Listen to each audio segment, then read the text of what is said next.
अस्सलाम वालेकुम। Programme capital view के साथ मैं हूं नाहिद चौधरी। नाज़रीन, प्रोग्राम में हम बात करेंगे इस वक्त वज़ीर आज़म शहबाज शरीफ और फील्ड मार्शल आसिम मुनीर साहब का एक रोज़ा दौरा, जो कोयटा का बड़ा अहम ये दौरा उनका आज रहा है। इस हवाले से जो मसरूफियात सामने आई हैं उसके हवाले से हम बात करेंगे। वज़ीर आज़म शहबाज शरीफ साहब की सदारत में एपिक्स कमेटी का इजलास हुआ है और यकीनन ये बड़ा एक अहम इजलास है। इजलास में बलूचिस्तान में अमन अमान की मजमूई सूरत हाल का जायज़ा लिया गया है और दहशत गर्दी के ख़त्म करने के लिए जो इक़दाम किए जा रहे हैं, तमाम तर मुमकिन इक़दाम जो हैं उसका भी जायज़ा लिया गया है और इस पर गौर व फिक्र किया गया है। उसके अलावा आज का जब मैंने जिक्र किया कि फ़ील्ड मार्शल आसिम मुनीर साहब भी इस मौके पर उनके साथ मौजूद थे और ये बड़ा अहम दौरा रहा। उन्होंने command and staff college Quetta का दौरा किया और वहाँ तरबियती मेयार को सराहा है। अफसरान से उन्होंने गुफ्तगू की और उनसे खिताब करते हुए उन्होंने कहा कि बदलते जंगी तकाज़ों के मुताबिक मुसलसल तरबियत और पेशा वराना जो महारत है उसको बढ़ाने की हम हिदायत जारी करते हैं और इसकी बहुत ज़्यादा हमें इस वक्त ज़रूरत भी है। उभरती टेक्नोलॉजीज़, मल्टी डोमेन ऑपरेशंस जो हैं, इसकी अहमियत पर भी उन्होंने अपने इस खिताब में इस पर जोर दिया है और उन्होंने ये बड़ी अहम बात की है कि बैरूनी सरपरस्ती में दहशत गर्दी जो पाकिस्तान में करने की कोशिश की जा रही है उससे पाकिस्तान की तरक्की को रोका नहीं जा सकता है। और इसके अलावा कोयटा गारिजन का जब उन्होंने दौरा किया और उन्होंने ज़ेर तरबियत जो अफसरान से उनसे जब खिताब किया तो इस अहम गुफ्तगू जिसका हम हवाला दे रहे हैं उसमें उन्होंने कहा कि दुश्मन कुव्वतों की जानिब से प्रोपागेंडा जो किया जा रहा है और प्रॉक्सी जंग के ज़रिए पाकिस्तान को नुकसान पहुँचाने की जो कोशिशें की जा रही हैं, यकीनन ये कोशिशें नाकाम होंगी। हम हर लेवल पर, हर तरह से, हर मैदान में मुकम्मल तौर पर तैयार हैं और जो जदीद इस वक्त टेक्नोलॉजी जिसका इस्तेमाल किया जा रहा है हम उससे भी लेस हैं और हम दुश्मन को मुंह तोड़ जवाब ज़रूर देंगे। और इसी का हमें अज़्म नज़र आता है कि जब दहशत गर्दी को ख़त्म करने के लिए इक़दाम किए जा रहे हैं, हम सब ये जानते हैं टारगेटेड बेस्ड ऑपरेशन जो है वो इस वक्त किए जा रहे हैं। इसी अज़्म के कॉन्टेक्स्ट में अगर बात करें तो एक और ऑपरेशन की तफसीलात इस वक्त मैं आपसे शेयर करूँगी। सिक्योरिटी फोर्सेस ने शिमाली वज़ीरिस्तान में ऑपरेशन किया है और 22 खवारिज को जहन्नम वासिल किया है। खवारिज की मौजूदगी की खुफिया इतला पर वज़ीरिस्तान के ज़िला शेवा में कार्रवाई की गई है और हलाक किए गए शरपसंदों से असलहा और गोला बारूद भी बरामद हुआ है। सदर वज़ीर आज़म ने फितनतुल खवारिज के खिलाफ कामयाब कार्रवाई पर सिक्योरिटी फोर्सेस को मुबारकबाद पेश की है और यकीनन हम सब ये जानते हैं कि दहशत गर्दी को ख़त्म करने के लिए जो अज़्म इस वक्त हमें रियासत का नज़र आ रहा है और जो हमें हिकमत अमली नज़र आ रही है उसके तहत दहशत गर्दी को कंट्रोल किया जा रहा है भरपूर तरीके से। बहुत कोशिश है फितनतुल खवारिज की, फितनतुल हिंदुस्तान की, कि वो पाकिस्तान को नुकसान पहुँचाएँ, लेकिन एक जामे हिकमत अमली के तहत उनको मुँह तोड़ जवाब दिया जा रहा है। इसी हवाले से हम प्रोग्राम के पहले हिस्से में गुफ्तगू करेंगे। मेरे साथ जो पैनलिस्ट मौजूद हैं उनका इंट्रोडक्शन मैं आप देती हूँ। रशीद साफ़ी साहब मुझे ज्वाइन कर रहे हैं प्रोग्राम में, डॉक्टर फ़ारूक आदिल साहब, शहनीला मार साहिबा, नाज़िया मुस्तफ़ा साहिबा और हमायूं खान साहब पैनल का हिस्सा हैं। आप पाँचों का बहुत शुक्रिया हमें ज्वाइन करने के लिए। साफ़ी साहब, मैं आपकी तरफ आऊँगी। ये बड़ी अहम मसरूफियात थी। कोयटा का एक रोज़ा दौरा था वज़ीर आज़म शहबाज शरीफ साहब का, फील्ड मार्शल आसिम मुनीर साहब का, और फिर उसके बाद हमने देखा कि उसी से जुड़ी हुई खबर जो अज़्म हमें इस दौरे में नज़र आया, हमने देखा कि ऑपरेशन भी किया गया है और 22 जो है वो खवारिज उनको हलाक किया गया। शुक्रिया नाहिद। देखिए, जो पाकिस्तान की अस्करी और सियासी क़यादत जो इस वक्त हुक्मरानी कर रही है, इनकी एनर्जियों को सलाम, इनकी तवानाइयों को पे हैरत होती है कि ये कोई लम्हा ज़ाय की बग़ैर पाकिस्तान के अंदरूनी और बैरूनी ख़तरात और पाकिस्तान के अंदरूनी और बैरूनी इमेज को बेहतर करने के लिए कोशा रहते हैं।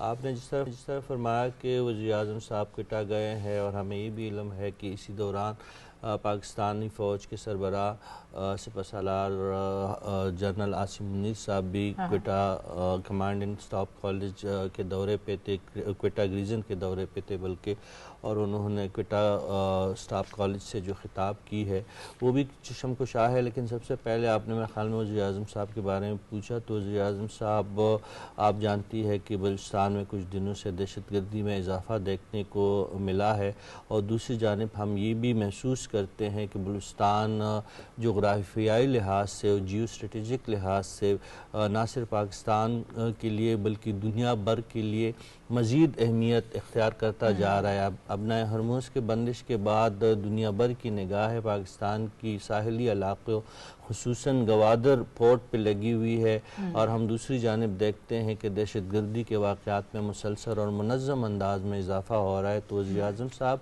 और सिपहसालार दोनों ने ये ज़रूरी जाना था कि कि वो क्वेटा का दौरा करे और वहाँ पे अमन व अमान की सूरत हाल का जायज़ा ले। वज़ीर आज़म साहब ने बिल्कुल वाज़ेह अंदाज में कहा कि हुकूमत की प्रायोरिटी और तरजीहात में जो बातें शामिल है उसमें क़याम अमन सबसे बढ़ के है। गोचे पाकिस्तान का इस वक्त पूरी दुनिया में क़याम अमन के लिए कोशिश है और पाकिस्तान के किरदार को दुनिया भर से मशरिक़ और मगरिब में सराहा जा रहा है, लेकिन पाकिस्तान इस हकीकत को भी नहीं जुटलाता कि अंदरूनी लिहाज से और अंदरूनी तौर पर हमारे सफ़ों में कुछ सरपसंद जो गैरों के अलाकार बन के पाकिस्तान की सलामती के दर पे है, पाकिस्तान इसका मुकम्मल कलाकामा चाहता है। और हमारे लिए बहैसियत अवाम ये बात इत्मीनान की है कि हमारी जो अस्करी क़यादत है या जो सियासी क़यादत है इस वक्त हमें एक पैच पे नज़र आ रही है। वज़ीर आज़म साहब की तकरीर और उनकी क्वेटा में सरगर्मियों का आप जायज़ा लें या आर्मी चीफ का स्टाफ कॉलेज के जवानों से, फारिग तहसील जवानों से जो खिताब था, दोनों मुशाबी थे और कौम की तर्जुमानी के करने के लिए भी दोनों रहनुमाओं ने कुल के बात की है। दोनों रहनुमाओं ने, एक ने सियासी तौर पर दहशत गर्दी की कलाकामा करने के लिए एक रोड मैप दिया और दूसरे ने अस्करी और जदीद हरबी तरीक़ों से दहशत गर्दी को ख़त्म करने का जो हमारे के लिए जो रहनुमाई जो फ़ौज की है और जो हमें बताया है, उससे हमें इत्मीनान का एहसास होता है। तो ये हज़रात जो दोनों इस वक्त क्वेटा में जो आज गए थे, वहाँ पे उनकी बातें और उनकी तकारीर और उनकी सरगर्मियाँ जो है तमाम अमन व अमान से मुंसलिक थी और हमें इस बात पे इत्मीनान है कि सियासी क़यादत पाकिस्तान के अमन व अमान को मुस्तकिल तौर पर हल करने के लिए कोशां है। और इससे भी बढ़ के हमें खुशी इस बात की है कि अस्करी क़यादत भी जो है वो सियासी क़यादत के पुश्त पे हमें नज़र आ रही है। तो उम्मीद है जो खैबर पख्तूनख्वा में जो कुछ हो रहा है, जो आपने जिक्र किया कि वहाँ पे जो ऑपरेशन किया गया है और फितनतुल खवारिज के कई सरकर्दा कमांडरों को अंजाम तक पहुँचाया गया है, तो इसी तरह हम बलूचिस्तान में भी यही तवक्को करते हैं कि वहाँ पे BLA हो, BRF हो, BNA हो, SKP हो, TTP हो, जितने भी खवारिज हो, चाहे वो फितनतुल खवारिज की शक्ल में, TTP के शक्ल में हो या फितनतुल हिंदुस्तान की शक्ल में हो, इन सब के मेरे ख़्याल में अय्याम करीब आ चुके हैं। और हमें उम्मीद है कि पाकिस्तान ने जिस तरह सफारती सतह पर कामयाबी हासिल की है, अपने अंदर और अपने घर के अंदर अमन कायम करके दुनिया को हम ये पैगाम देने के लिए के अनकरीब काबिल होंगे कि पाकिस्तान एक पुरअमन मुल्क है और हम जानते हैं और चाहते हैं कि किस तरह मुनज़्ज़म दहशतगर्दी को ख़त्म किया जा सकता है। डॉक्टर साहब, जिस तरह दुश्मन ने नज़रें रखी हुई है बलूचिस्तान पर, उसी तरह से हम देख रहे हैं कि हमारी रियासत भी जो है वो बलूचिस्तान को अपनी तरजीहात में उन्होंने रखा हुआ है कि ये दहशतगर्दी से मुतासरा इलाका है। और न सिर्फ सियासी अस्करी क़यादत एक पेज पर मौजूद है, तमाम सियासी क़यादत हमें मुत्तहिद नज़र आती है। जैसे वज़ीर आज़म जब सूबाई दारुल-हुकूमत कोयटा पहुँचे हैं, वहाँ पर गवर्नर, वज़ीर आला बलूचिस्तान ने इस्तकबाल किया।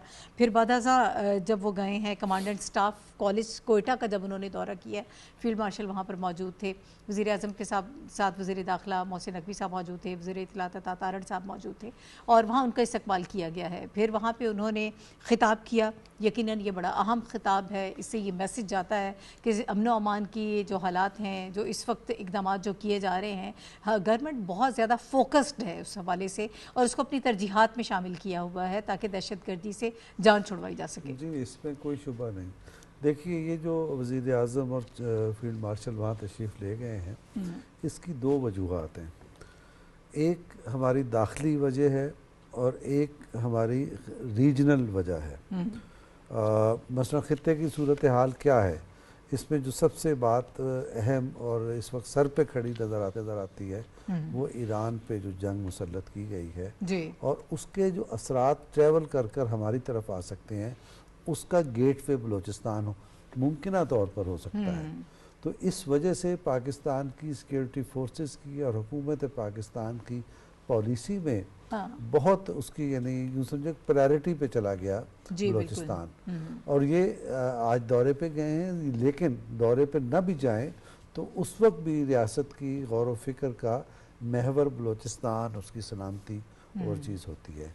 और वहाँ यानी वहाँ जंग बंद हो जाती है ईरान में, तो अगर जंग बंद नहीं होती तो या इस जंग के नतीजे में किसी किस्म की कोई भी तब्दीली आती है तो उसके बराह रास्त असरात जो हैं वो बलूचिस्तान के रास्ते पाकिस्तान में दाखिल हो सकते हैं।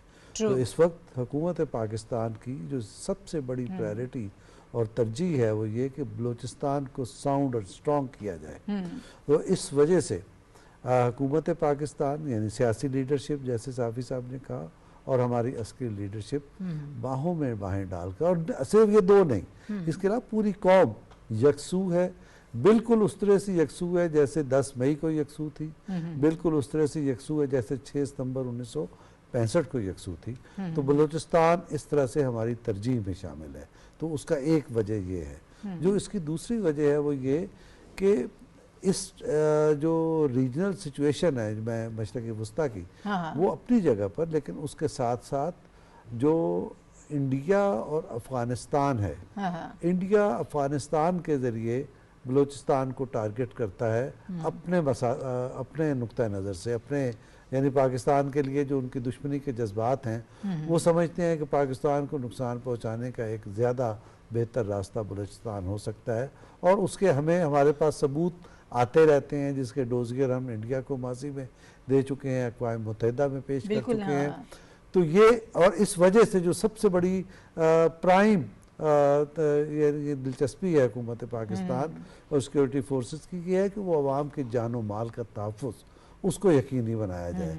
वहाँ जो खून रेजी के ज़रिए वहाँ जो एक अदम इस्तेहकाम पैदा करने की कोशिश दुश्मन की तरफ से की जा सकती है, दुश्मन की निशानदेही मैं कर चुका हूँ अफ़गानिस्तान और इंडिया की सूरत में, वो जो की जा सकती है उसको नाकाम बनाना और उसके यानी पेशबंदी करना, ये इसकी बुनियादी जिम्मेदारी है।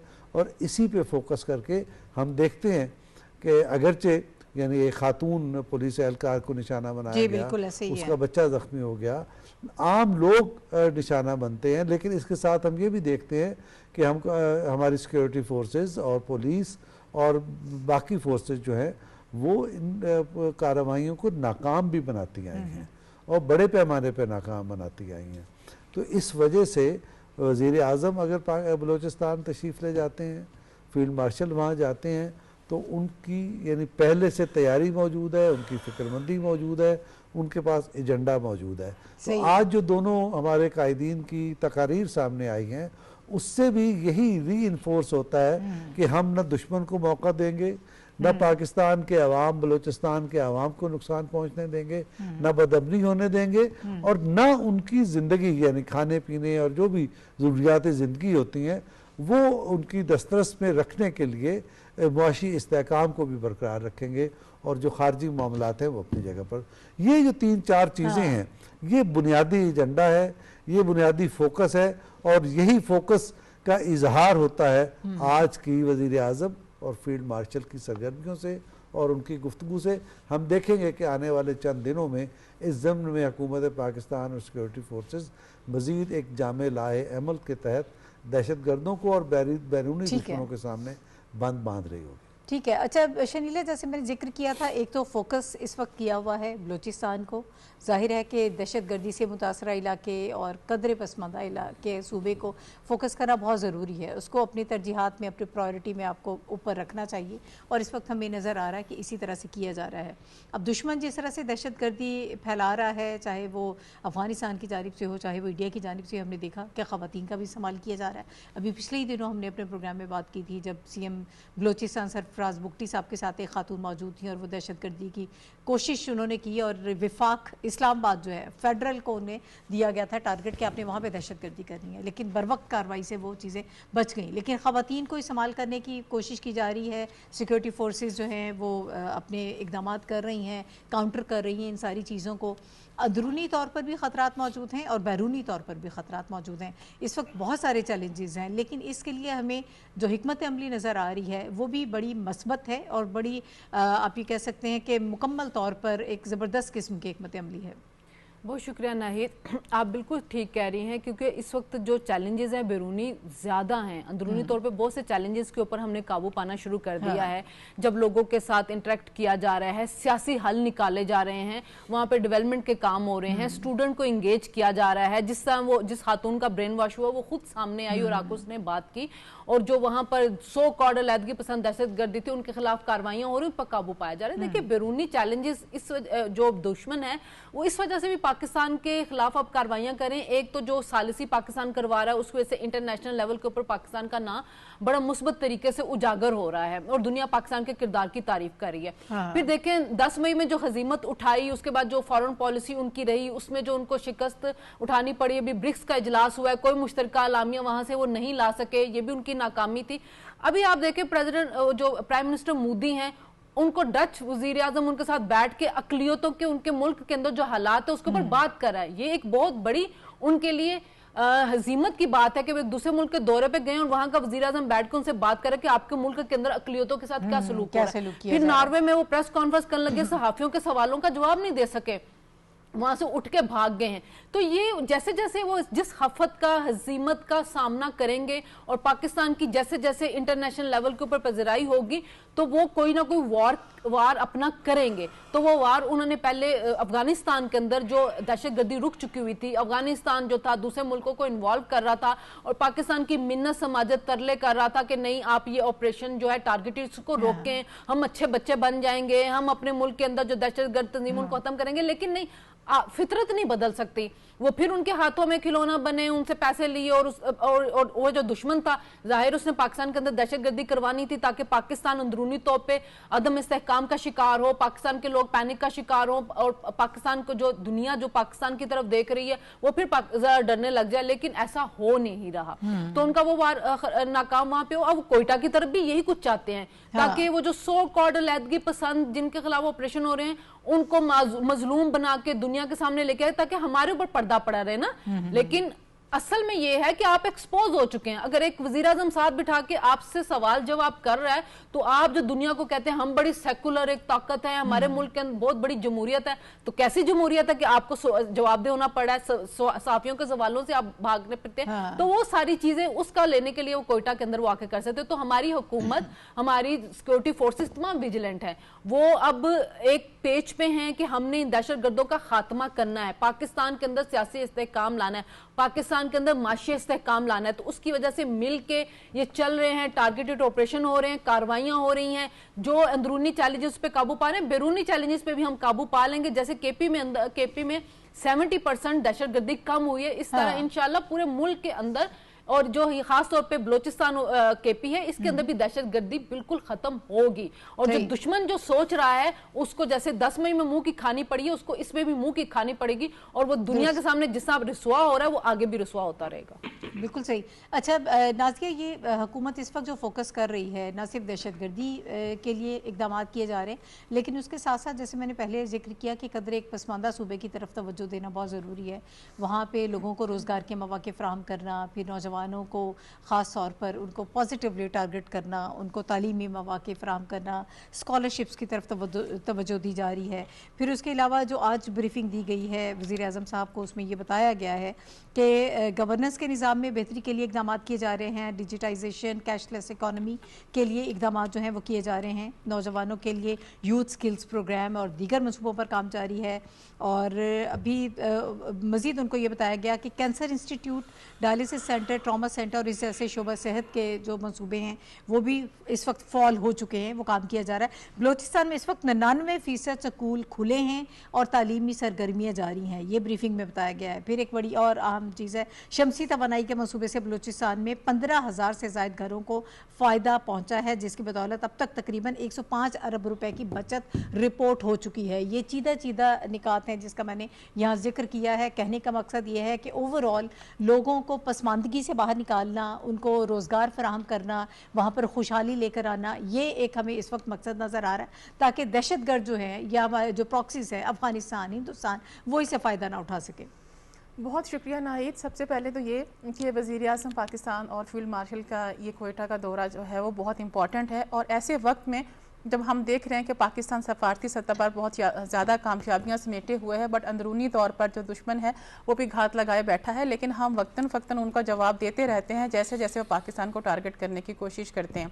जो बात आपने अभी कही ये बिल्कुल दुरुस्त बात है। देखिए, जो इलाका थोड़ा महरूमी का शिकार हो, लोगों को थोड़ी सी इस चीज़ का गिला हो कि हमें उस तरह से इग्नोर किया जाता है, ख़ासतौर पर अगर हम बलूचिस्तान की बात करें तो वज़ीर-ए-आज़म का वहाँ पे होना इसी बात को की तायद करता है कि हमने बलूचिस्तान के अवाम के लिए जो प्रोग्राम या प्रोजेक्ट्स लेके आ रहे हैं वो बाकी सूबों के बराबर ही हम उनको लेके आना चाहते हैं। चाहे वहाँ के नौजवानों की बात हो, वहाँ के लोगों की बात हो, तालीम का शोबा हो, सेहत का हो। अभी देखिए वहाँ के नौजवानों के लिए स्कॉलरशिप्स भी हैं, बहुत अच्छी यूनिवर्सिटीज़ में भी उनको बहुत ज़्यादा कंसेशन के ऊपर वो अपना पढ़ सकते हैं। इवन अगर बलूचिस्तान में नहीं, अगर वो लाहौर किसी और यूनिवर्सिटी में भी पढ़ना चाहते हैं, ये बहुत बड़ा उनके लिए एक बहुत अच्छा एक इकदाम है। इसके अलावा सेहत की सहूलतें उनको दी जा रही हैं ताकि जो बलूचिस्तान के लोग हैं उनको ये ना लगे कि यहाँ पे उतनी फैसिलिटीज़ नहीं है, हमें दूसरे सूबों में जाना पड़ता है इलाज के लिए, ताकि वो भी इस चीज़ से महरूम ना रह सकें। फिर वहाँ पे जिस तरह से आपने सोलर की बात की, ये सारी वो बुनियादी ज़रूरतें हैं जो कि बलूचिस्तान के अवाम का हक है और हुकूमत पाकिस्तान उनको दे रही है। और बलूचिस्तान की गवर्नमेंट के साथ मिलकर ये हम बहुत अच्छा एक मैसेज जा रहा है कि पाकिस्तान की जो सिविल और अस्करी क़यादत है वो बलूचिस्तान की हुकूमत के साथ है, हर महाज पर हम उनके साथ हैं, चाहे वो मामला बुनियादी ज़रूरियात का हो, चाहे वो दिफाई मामलात हैं, ख़ासतौर पर दहशतगर्दी से निपटने की जो बात हम करते हैं।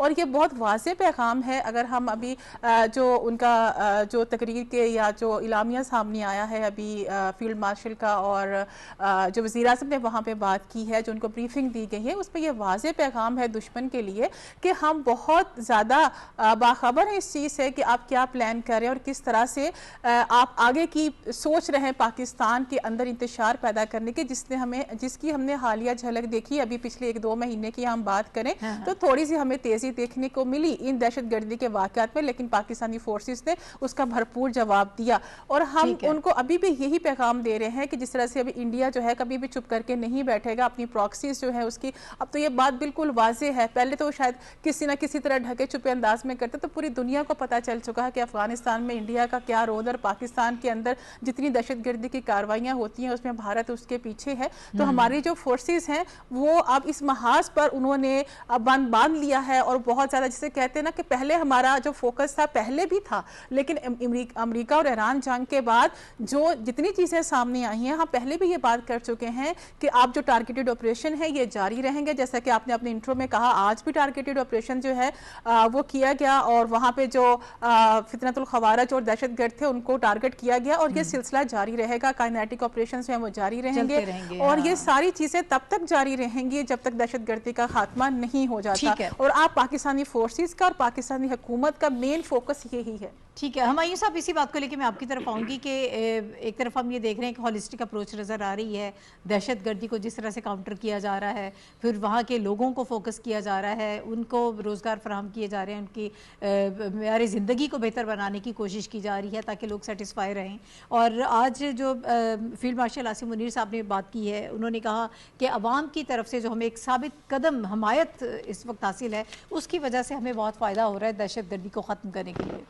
जी thank you Nahid. Basically yes, ये आप इस विजिट को जो है 2-3 पैराए में देखें, ये एक बड़ा क्लियर नेशनल सिक्योरिटी का एक सिग्नल था जब टॉप लीडरशिप जब क्वेटा जाती है, कमांड एंड स्टाफ कॉलेज के अंदर जो गुफ्तगू करते हैं वहाँ पे, अच्छा वहाँ पे सिर्फ फैकल्टी और जो हमारे अंडर ट्रेनिंग ऑफिसर हैं, उसके अलावा वहाँ पे एक wider range of international students भी हैं।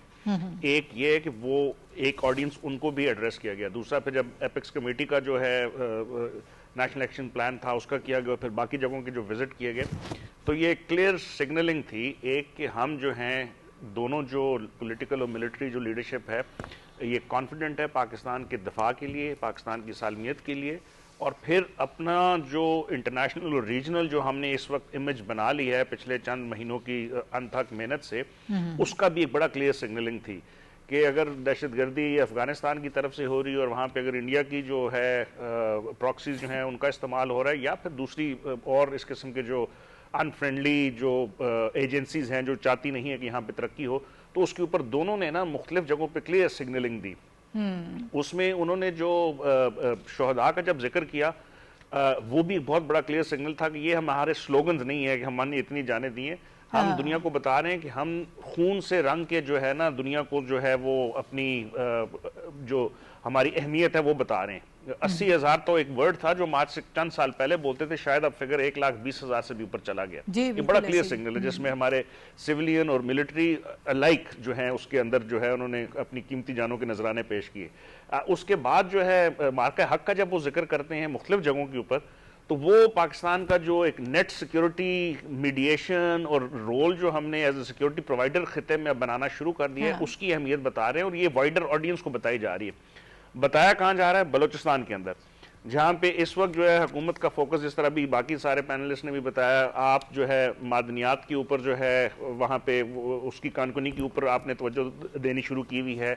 आप एक्सपोर्ट के ऊपर बात करें, आप सीपेक का फेज़ 2 जो है वो कर रहे हैं। उसके अलावा आप इंटरनेशनल और कंपनीज को इनवाइट करें कि वहाँ पे आप आके इन्वेस्ट करें। उसके साथ फिर हम ईरान वाले कॉन्टेक्स्ट के ऊपर भी ये बात बड़ी अहमियत की हमें लगे कि वो ऐसा सूबा जो बिल्कुल उसके नेबरहुड में है, वहाँ भी पाकिस्तान जो अपनी कोशिशें दिखा रहा है वो एक ब्रॉडर कॉन्टेक्स्ट में एक बहुत अच्छी सिग्नलिंग थी मिलिट्री और पॉलिटिकल लीडरशिप की तरफ। फिर बलूचिस्तान की आवाम की तरफ अगर हम आ जाते हैं तो जो मुख्तलिफ मंसूबों का और स्कीम्स का जो है वो इंदिया दिया गया, ये भी वो जो हमारी पिछली जो 40, 50, 60 साल में आप समझ लें कि कोताहियां ही थी कि वहाँ पे शायद हम कम तवज्जो दे सके, बहुत सारी जगहों पे हम मसरूफ रहे हैं इंटरनेशनली। तो मेरा ख्याल है अब फोकस दोबारा वहाँ पे आ गया कि अवाम की भलाई के लिए भी जो है उन चीज़ों के ऊपर तवज्जो दी जाए। और चीफ मिनिस्टर वहाँ पे थे, वज़ीर दाखिला थे, वज़ीर इत्तलात थे। तो मेरा ख्याल है जो अनाउंसमेंट की गई है वो भी बड़ी खुशाइंद है कि अब हम कंटिन्यूएशन ऑफ अपनी जो पिछले चंद सालों की जो पॉलिसीज हैं उसके ऊपर अब आ गए। ठीक है, आप बिल्कुल दुरुस्त कह रहे हैं और ये एक बड़ी हॉलिस्टिक अप्रोच है जिस पे काम किया जा रहा है। ज़रा आगे बढ़ते हैं, मशरिक़ वस्ता की सूरत हाल पर भी हमें नज़र दौड़ानी है। इस वक्त ईरान अमेरिका जंग के हवाले से जो खबरें आ रही हैं, लग रहा है कि कशीदगी बढ़ रही है। प्रेसिडेंट ट्रंप ने ये कहा है कि आज मंगल के दिन हम हमला करने वाले थे ईरान पर, लेकिन सऊदीया, कतर और यूएई की दरख्वास्त पर हमने ईरान पर तयशुदा हमला मौखर कर दिया है, उसका ऐलान उन्होंने किया है। और लेकिन ये भी साथ कहा है कि ईरान पर जो हमला है वो 2-3 दिन के लिए मौखर किया गया है और हमें लगता ये है कि ईरान के साथ डील होने का ये अच्छा मौका है। हमें ये बताया गया है कि संजीदा किस्म के मुज़ाकरात हो रहे हैं, ये भी चीज़ें ऐसी चल रही हैं, लग रहा है कि ये डील हो जाएगी, इसकी वजह से इसको मौखर किया गया है। जबकि दूसरी जानिब ईरान ने उसको इस तरह से रिस्पॉन्ड किया है कि अगर दोबारा हमला किया गया तो फ़ौज ट्रिगर दबाने के लिए तैयार है, वसी तर पैमाने पर जवाबी कार्रवाई की जाएगी। और उन्होंने ये कहा कि ईरान की हम रिस्पेक्ट के लिए जो है वो ज़रूर लड़ेंगे और उसकी हम हिफाजत करेंगे। ऑब्वियसली चीज़ें कुछ हमें बहुत बेहतरी की तरफ जाती हुई नज़र नहीं आ रही हैं। रूस का इस मौके पर जो मौक़िफ़ सामने आया है, उन्होंने ये कहा है कि ईरान का ये हक़ है कि यूरेनियम अफसूदगी जो है वो करे, उसको इसका पूरा हक़ हासिल है। अब मीडिएशन भी हो रही है, पाकिस्तान भी इसमें बहुत एक्टिव है। हमने कल भी बात की थी, वज़ीर दाखिला मोहसिन नकवी साहब तेहरान में मौजूद रहे हैं और अब जो ख़बर आई है उसमें कतर, सऊदीया और यूएई ने जो रिक्वेस्ट की है कि हमला ना किया जाए, तो इससे चीज़ें ये तो वाज़ेह तौर पर हमें एक मैसेज मिल रहा है कि बहुत तेज़ी से सालिसी की जा रही है, सफारतकारी की जा रही है और सफारतकारी को मौका दिया जा रहा है, लेकिन आगे होने क्या जा रहा है इस पर बात करेंगे। जी साफ़ी साहब, आप कैसे देख रहे हैं सूरत हाल को? एक तो ट्रंप साहब का शुक्रिया कि उन्होंने आज हमला नहीं किया। हमला क्यों नहीं किया, इन अवामिल पे बात की जा सकती है। कुछ जो अस्करी माहिरीन है उनका यही ख्याल है कि अमेरिका को ये हमला बहुत महंगा पड़ सकता था। ऑलरेडी अमेरिका में एक एंग्जाइटी है, एक अपराइजिंग है डोनाल्ड ट्रंप साहब के ईरान के ख़िलाफ़ जारहाना इक़दामात पे। वहाँ पे पेट्रोलियम मसनूआत की कीमतें ज़्यादा हो रही है, महंगाई की शरह बढ़ रही है और लोगों में अदम तहफ़्फ़ुज़ का एहसास और अमेरिका का जो डाउनफॉल है वो तासुर अमेरिका के आम लोगों को बहुत ज़्यादा मुतासिर किए हुए है। तो डोनाल्ड ट्रंप साहब के लिए ये आसान बात नहीं होगी कि वो दोबारा जंग में कूदे। अब उनको सेफ एग्जिट चाहिए, तो इसके लिए बेहतर है, पाकिस्तान तो बहुत ज़्यादा कोशिशें कर रहा है इस पर। अच्छी बात है कि अब सऊदी अरब और कतर और यूएई भी अपना हिस्सा डालने लगा है। और आज कतर के दफ्तर खारजा ने वाशिकाब अंदाज में एक बात कही है कि पाकिस्तान के बग़ैर अमन मुज़ाकरात पाए तकमील तक नहीं पहुँच सकती। यानी पाकिस्तान की अहमियत को अब दुनिया जो है नज़रअंदाज नहीं कर सकती। आपने खुद इरशाद फरमाया कि हमारे वज़ीर दाखिला साहब वहाँ पे 2 दिन रहे हैं, उनके सदर मसूद पज़ेशकान साहब से मुलाकात हुई, काबिल याब साहब से मुलाकात, कालिबाफ साहब से मुलाकात हुई है, और जो वहाँ पे जो अहम लीडरान थे उनसे मुलाकात हुई है। वहाँ से यही पैगाम आया है कि मुज़ाकरात हम ज़रूर करेंगे, लेकिन बज़ुबान डॉक्टर मसूद पज़ेशकान साहब कि मुज़ाकरात का मतलब हरगिज़ सरेंडर होना नहीं है। हाँ। मुज़ाकरात जो भी मुल्क करता है, जंग जो मुल्क रुकवाता है, वो कमज़ोर नहीं कहलाता, वो ताकतवर कहलाता है। ये तो डोनाल्ड ट्रंप साहब को पता नहीं किसने ये पट्टी पढ़ाई है कि जंग जो है वो उनकी अजमत में इजाफा करेगा। ऐसा नहीं होता, जंगों से किसी की अजमत में इजाफा नहीं होता। तो मुझे यही बात जो है, जो डोनाल्ड ट्रंप साहब ने जो आज कहा है कि हमला उन्होंने नहीं किया और जंग बंदी बरकरार है, ये मेरे लिए फ़िलहाल जो है बाइस इत्मीनान बात है। अच्छा डॉक्टर साहब, ये कुछ लोग ये भी एनालिसिस कर रहे हैं कि ना जंग में कामयाबी हुई, ना मुज़ाकरात में कामयाबी हुई, इस वक्त मजबूर हो गए हैं, और चाइना से जो एक्सपेक्टेशंस थी वो भी कोई एज सच उनकी पूरी नहीं हुई हैं। तो अपनी ताकत का मुजाहिरा करने के लिए कोई एडवेंचर कर सकते हैं अपने लोगों को सेटिस्फाई करने के लिए, ओवरऑल एक विक्ट्री का ऐलान करने के लिए? जी, ये इस वक्त यही डिस्कस हो रहा है मुख्तलिफ चैनल्स पर, मुख्तलिफ मकामात पर इंटेलेक्चुअल्स ये बात कर रहे हैं। लेकिन इससे पहले एक बात साफ़ी साहब ने कही, तो उससे मुझे एक शेर याद आ गया, वो मैं पेश करना चाहता हूँ। उनका पाकिस्तान को नज़रअंदाज नहीं कर सकते। तो उस पर एक शायद सलीम अहमद का शेर है कि हुस्न को हुस्न बनाने में मेरा हाथ भी है, तो मुझको नज़रअंदाज नहीं कर सकते। सालिसी की कोशिशों में सबसे ज़्यादा तो हमारा ही हाथ है ना। तो आप हमें नज़रअंदाज नहीं कर। देखिए, अगर आप हमला करके निकल जाते हैं, ये बात होती है, बहुत सारे लोग कह रहे हैं, अगर ये होती है तो उसके नतीजे, इसका मतलब ये नहीं होगा कि जवाब में, जैसे पिछली दफ़ा जंग एक हमला हुआ और उसके बाद एक कतर पे हमला हुआ, जंग खत्म हो गई। इस बार ये दिखाई नहीं दे रहा। इस बार ये लग रहा है कि उसके बाद निकलना मुश्किल हो जाएगा। लिहाजा आपको ये जो 4-5 ममालिक नज़र आते हैं, उन्होंने ये अपील की कि आप खुदा बराए खुदा ये अपने इस किस्म के एडवेंचर से बाज आएं, इस तरह से मसला हल नहीं होगा। लिहाजा अगली बात यह है कि ट्रंप ने ये इशारा दिया है कि शायद 2-3 दिन के लिए, शायद लंबी मुद्दत के लिए हमने ये हमला रोक दिया है। मतलब ये है कि बेहतरी की तरफ जा रहे हैं, लेकिन इसके साथ साथ आसाब का इम्तिहान भी लिया जा रहा है। हम जा रहे हैं बेहतरी की तरफ, मुझे यकीन है इंशाल्लाह। ठीक है। अच्छा शनीला, ये आसाब का इम्तिहान ले रही हैं या जानबूझकर कंफ्यूजन क्रिएट कर रहे हैं क्योंकि उनको सूट करता है ऐसी एक मुबहम सी सिचुएशन क्रिएट की जाए, ना समझ आए कि जंग होने जा रही है, हमले की भी आप बात करें, ओवरऑल सबको कंफ्यूज कर दें, तो शायद इससे उनके टारगेट जो हैं वो अचीव हो जाएं?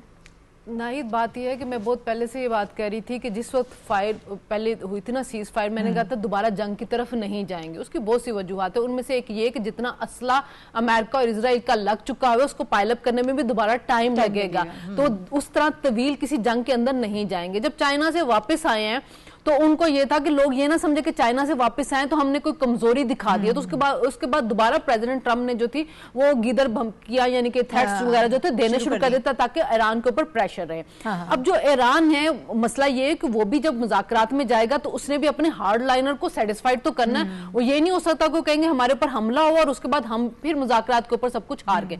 अब कुछ जो चीजें आ रही हैं, खबरें आ रही हैं, उनमें से एक तो ये है कि ईरान मान रहा है कि जो तेल के ऊपर पाबंदी है ईरान के, अमेरिका मान रहा है कि जो ईरान के तेल के ऊपर पाबंदी है शायद उसको हटा दिया जाए।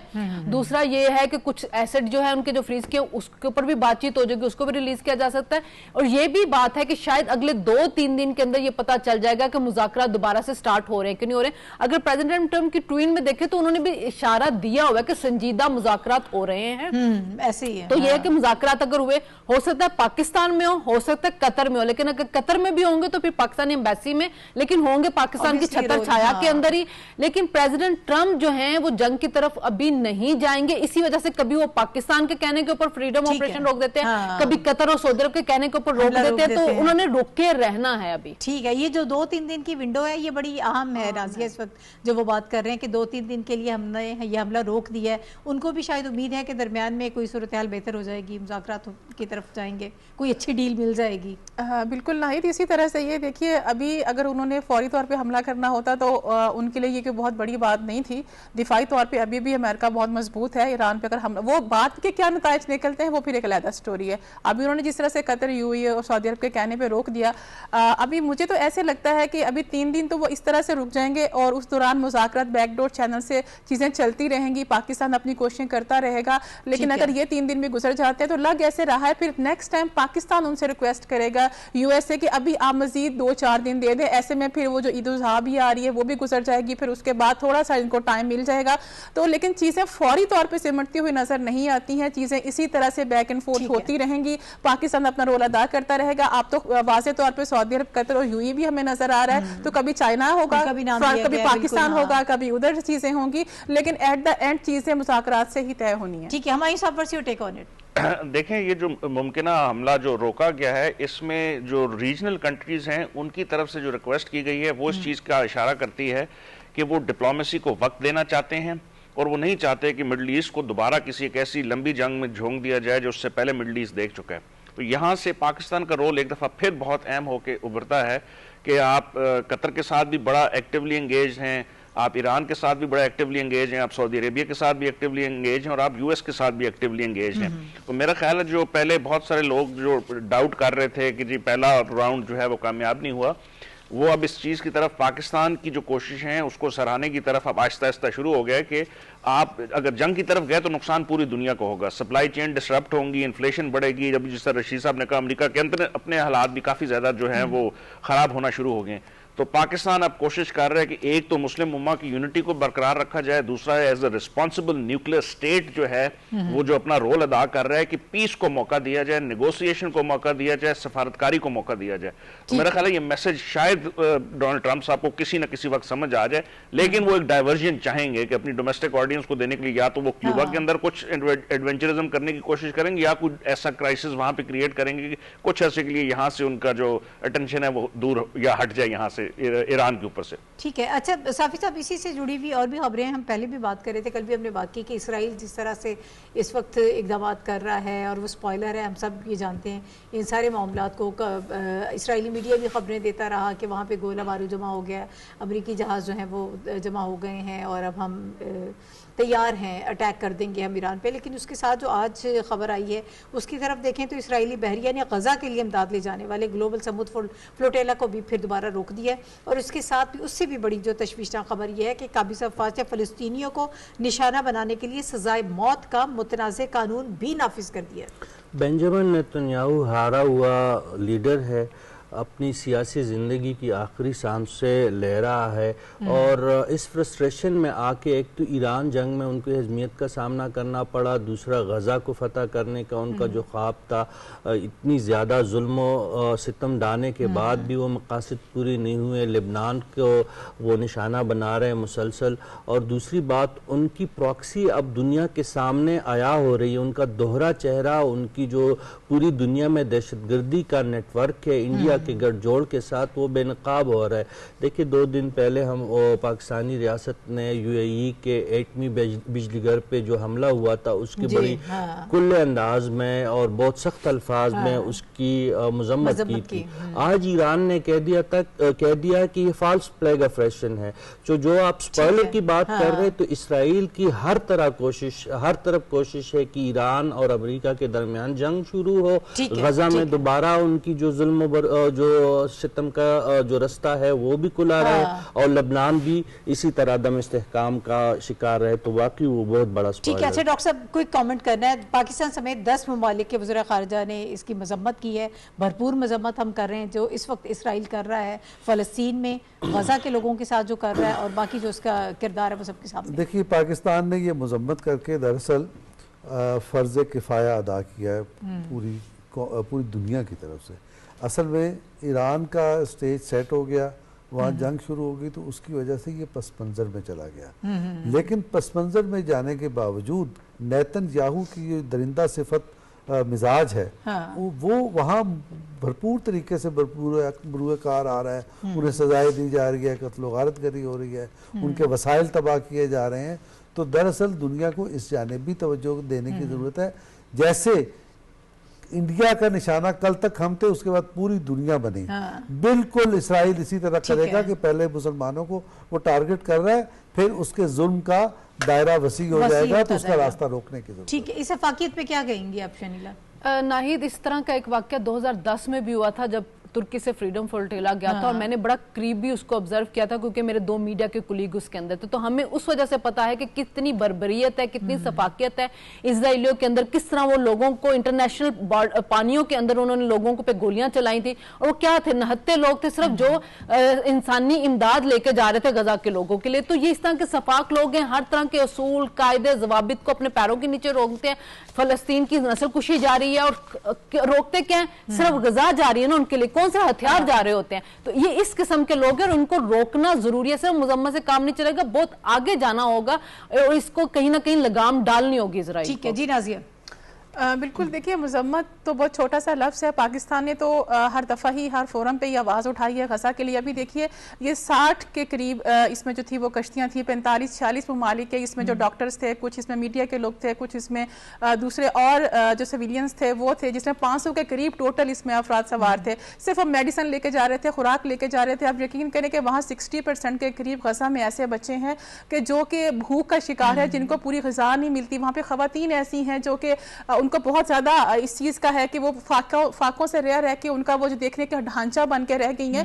तो इस पे पूरी आलमी बरादरी को बात करने की ज़रूरत है। देखिए, अगर हम हमेशा ये कहते हैं कि आलमी ताकतों को इस पे बात करने की ज़रूरत है, आलमी ताकतें देखिए इसराइल और अमेरिका को हम देख लें, फिर बाकी चीज़ें क्या रह जाती हैं। लेकिन एक बात तय है कि जिस तरह अमेरिका का ईरान के साथ हुआ, कभी किसी ने सोचा नहीं था कि अमेरिका इस तरह ईरान के हाथों पिटेगा। और इसी तरह से इसराइल भी एक दिन इंशाल्लाह वो वक्त आएगा जब इसकी जो रही सही जो कसर है ये भी निकल जाएगी और खजा ठीक है जी। हमायूं साहब, वक्त खत्म हो रहा है जी। हमायूं साहब, गाजा को इस वक्त पानी चाहिए, खाना चाहिए, मेडिसिन चाहिए, हेल्प चाहिए। ह्यूमैनिटेरियन नीड्स जो हैं वो मेरा ख्याल है दुनिया सबसे ज़्यादा आप जान रही है कि किस हद तक वहाँ पे जो है ना वायलेशन ऑफ इंटरनेशनल लॉ हुआ है, ह्यूमैनिटेरियन लॉ को डिसरिगार्ड किया गया। तो पाकिस्तान की अलॉन्ग विद अदर जो कंडेमनेशन आई है उस फ्लोटिला के ऊपर अटैक करने की जो इजराइल की तरफ से, वो सिर्फ रिटोरिक नहीं है, उसका इंटरनेशनल लॉ के अंदर भी बहुत ज्यादा स्टांस है और वो मॉरल ह्यूमन ग्राउंड्स के ऊपर भी जो है वो बड़ी अहमियत की हामिल है। तो मेरा ख्याल है ये कंटिन्यू रहनी चाहिए। दुनिया देखना शुरू हो गई है, ह्यूमन राइट्स वॉच और बाकी बहुत सारी जो ह्यूमन राइट्स की ऑर्गेनाइजेशन है वो ये कह रही है कि इस वक्त जो है वहाँ पे हेल्प की जरूरत है। और वो जो लॉ उन्होंने वहाँ पे इनेक्ट किया कि पैलेस्टीनियन को जो है डेथ पेनल्टी दी जाए, अगेन उसकी कोई मॉरल या लीगल वैल्यू नहीं है। वो एक बिल्कुल ब्लेटेंट लॉ है, जिस तरह इंडिया ने कश्मीर में वो किया हुआ गाजा के अंदर जो है इजरायली कर रहे हैं। बिल्कुल सही कह रहे हैं। वक्त खत्म हो गया है। तमाम मेरे पैनलिस्टों मेरे साथ मौजूद सबका बहुत शुक्रिया। इंशाल्लाह दोबारा आपसे मुलाकात होगी। इजाजत दीजिए। अल्लाह।